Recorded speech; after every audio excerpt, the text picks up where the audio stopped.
I'm just going to launch straight into this because one of the one of the strangest things I've noticed so far about making videos for YouTube is saying hello to people you don't know and might not even exist. It throws me off to start a video by saying hi everyone. It's always a first take and it always gets deleted. That being said, I suppose I'll take some kind of approach that this is a regular thing, and quite noticeably, I haven't uploaded for several months now. When I first thought about doing a YouTube channel, I know in both from a theoretical and a practice point of view that consistency is key. That's a no-brainer really, and I thought consistency would be the easy part. But actually, now that it's, goodness knows, 4 or 5 months. Well, yeah, 3, 4, 5 months since I last uploaded. I haven't even checked, to be honest. It kind of proves that it's trickier than it sounds on paper.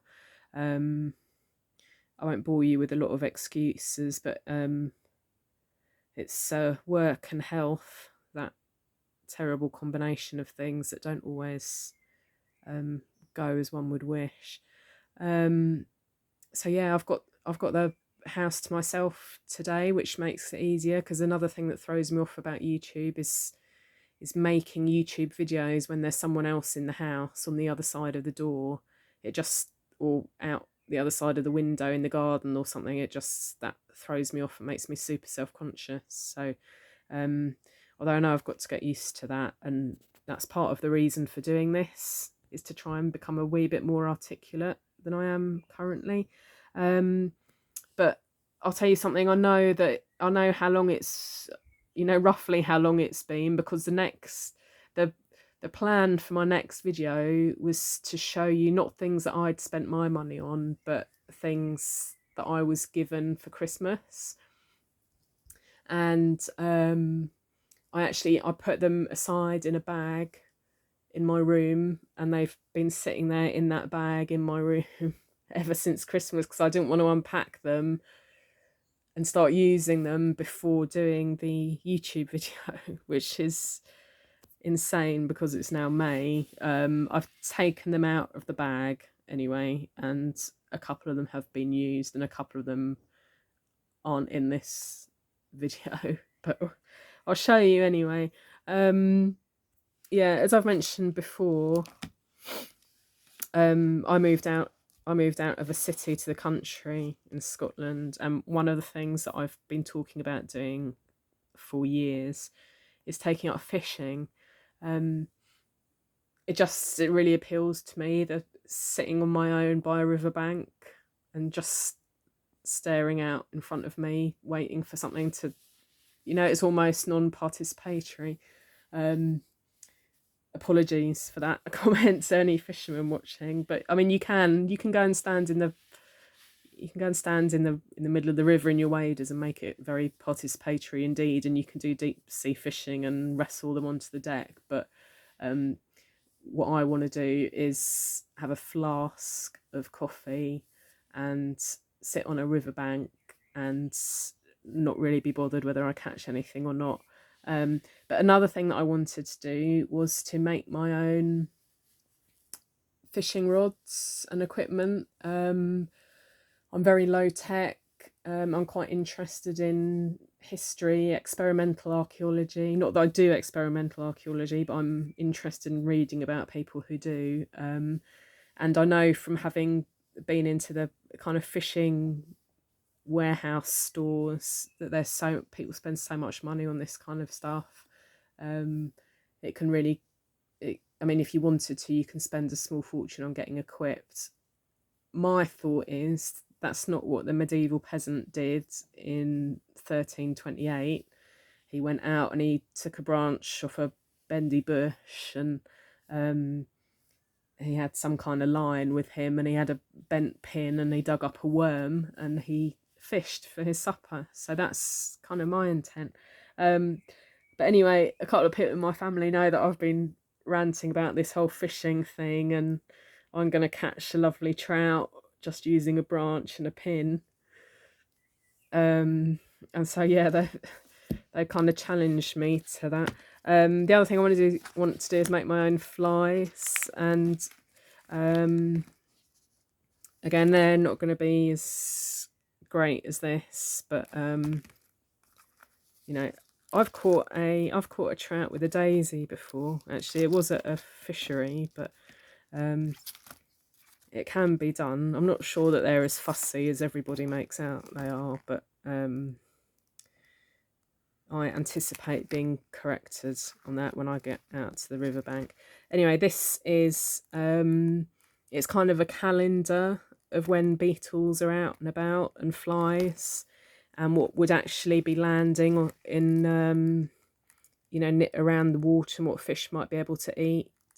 Oh, that's funny that there's a cockchafer there, because I've had 3 of those in the house in the last 48 hours. They're horrendous. They're about 2 inches long, but at 11 p.m. when you're on your own, they look about 8 inches long. Yeah, a wee bit scary. I won't be making one of those. But this book kind of helps you match what's actually around in the season with your flies and your locations. So catchy title, Matching the Hatch. So that should be, if you get that right, apparently fish are more likely to believe what you're throwing in on the end of your line, because they won't think it looks odd.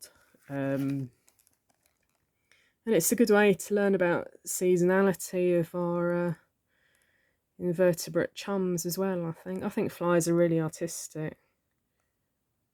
It's funny, they make me think of Ozark now because of that, whatever season it was, one of the earliest seasons, when that undercover cop's making the fly. It's something stuck in my head. But yeah, I'm going to have a go at making my own flies eventually. I've actually been collecting feathers and things, and kind of natural, things I stumble upon naturally, again, just to fit in with what might have been used way back when people didn't have, glittery bits of plastic and artificially dyed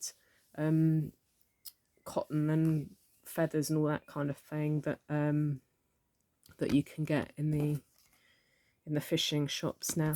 But so that was a gift for Christmas, which I've not used, and I should probably start, because it's fishing season now where I live on our local rivers. This is another from the same person who got me that for Christmas. Obviously really keen I get out there. Fishing Stranger's Tales. I'm so behind on my reading. I'd be embarrassed to tell you that how many books I've got on the go that I've got 20 pages in, and then they just sit there literally gathering a layer of dust by my bed. So I've not started that, but I must, and I will. Bamboo was not my material of choice, but who knows? Once I've done one just with a bendy branch I find somewhere locally, maybe I'll have a go at doing something like this. This is more of an artisan's project, I think, and I think it will take tools to do it. It's a proper fishing rod. It's not a stick with a bit of string on it. It's a proper thing that people would pay money for or respect. But it would be beautiful. So perhaps there's something in the techniques, at least, that I could learn. I did a wood carving course once, actually. That was good. I wanted to pursue it, and I never did. So yeah, bamboo's not wood, but it's it's the same kind of working a material with handheld tools. Kind of interests me. So yeah, there's a story behind this. When my son was a little baby, I found a Frog and Toad, a little tiny, really thin paper book called Frog and Toad in a charity shop. It was 20 pence, and it had I think, about 3 or 4 stories in it, from Frog and Toad by Arnold Lobel, or Lobel. And we used to read it all the time. They were quite quirky, and one of them was a wee bit spooky as well. It was fun because my son always loved spooky stuff when he was wee. And then I happened upon the collected Frog and Toad when I was gift shopping for a christening, and I bought it for the child as a christening gift. And I took it home and I joked at the time. I was like, oh my God, Frog and Toad is a huge thing, that it's sold in Waterstones. It's not just this one little tiny paperback we found in a junk shop for 20 pence. It's a well-respected piece of children's literature with loads of different stories. So I'm going to save up and get myself the collected hardback book, because I don't spend on big hardback books lightly, or ever really. You can see recommended retail price is just under £20, so it's not something I would spend casually. That's not £20 on a sentimental book. It's not really in my household budget. But anyway, and then funny story, I had it on my, I've been talking about it for years, never saved up £20 to buy this, or never put £20 aside. I just kept saying, now and again, oh, Frog and Toad, I'll have to get that book for myself one day, I'd love it. And this Christmas just gone, Christmas 2021, my son ordered it. He remembered and he ordered it online as my Christmas present. And he'd just ordered it. He'd literally just ordered it. And the day after, I was in another charity shop in our local town, nearest town, not really local.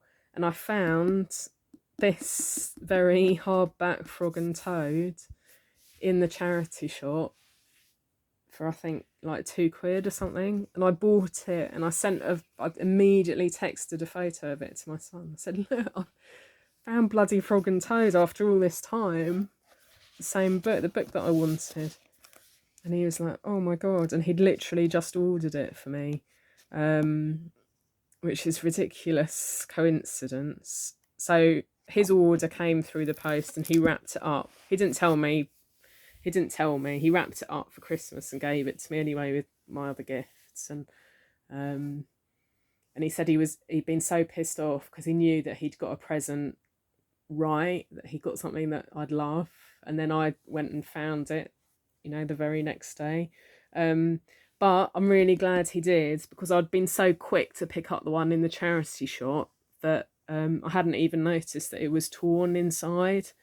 It was really, really the worst for wear. I'd just seen it and grabbed it and paid for it. So it was a really poor quality copy. I've still got it here, but I might just stick it in our next charity shop bag. And this is the beautiful, pristine version that my son got me. And it's I'd recommend it for anyone. The illustrations are amazing. It's a frog and a toad that are friends, but it's kind of quite philosophical. They're questioning moments in their lives. They argue and they disagree, and they get in bad moods, and they have, they express distaste and regret and confusion and jealousy and all those kind of things. It's old school, but it's so creative. It's got kind of dark moments in it as well, but it's really enchanting. It's not something you forget quickly. I don't know what he's doing there, walking on a high wire, it looks like. Getting chased by a hawk, that's pretty scary if you're a frog or a toad. Anyway, I'm not going to read it all out to you, because I'll use up all my space on my phone here. Look at this, what they wear when they go swimming. it's a toad, and he gets into his bathing suit. You know, they get embarrassed and things like that. It's so human, but it's a frog and a toad, and of course it's about friendship as well. She gets everywhere now, doesn't she, Juliet? Anyway, recommended. I've put that there. That's something I bought for myself. That wasn't anything to do with Christmas. That's super glue. Just, I'll quickly say, does anyone else buy super glue and they use it once and it's really expensive because super glue is expensive, and then the next time they go to use it, it's just, you know, it's sealed shut, or it's dried up, or it can't be used, or I just don't think I've ever used a pot of super glue more than once. This is for repairing a bit of jewellery. So, and the fact that it's still in its packet shows how poor I am at getting round to very basic jobs around the home. This was also from my son. He got me loads of these, actually. These little notebooks. They're Sam's notebooks, and I've bought some for myself, which I know I've shown you in a previous video. And I bought them at FOP in Edinburgh because they were, you know, they were really cheap. This one's plain pages. This is, my son got me this. I love the cover at first glance, which I'll explain in a minute. I don't often use plain paper notebooks. I use a lot of notebooks, not often plain paper unless I'm sketching. And for sketching, I prefer like a ring bound or something with a wee bit more flexibility. But lovely notebook, beautiful colour. I love this elasticated band that seals it up. However, it's not leather. Well, I mean, it doesn't need to be leather, but at the same time, it wears out really quick. Look, this is a book from the same Christmas parcel that my son gave me, another Sam's book. He knows I love notebooks. This one's a mini diary. And I only started using it in late March. And so late March, late April, I've been using it for 2 months now, because it's now late May. And that's already wearing off. If you can hear it galloping, that's my cat's acting like a loon. So this is a diary. It's like an any year diary. It's just a small one. It's kind of postcard size, but you can pick any year. See, that's January. And because it's so small, I'm keeping it as a gardening diary. So when I go out and do something in the garden, I write about it here so I can keep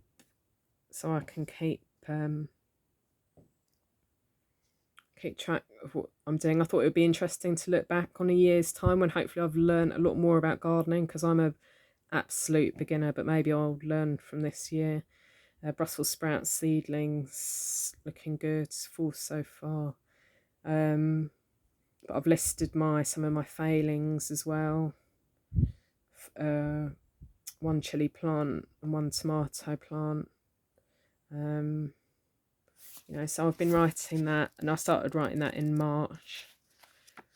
And gardening's my new hobby, so I've got quite a few entries in there, and hopefully that will go through the year and educate me a bit more for next year. God, I've only got 5 minutes left on this video. Must be full. On the theme of gardening, this is a bit of an indulgence, but this company is amazing. Real Seeds.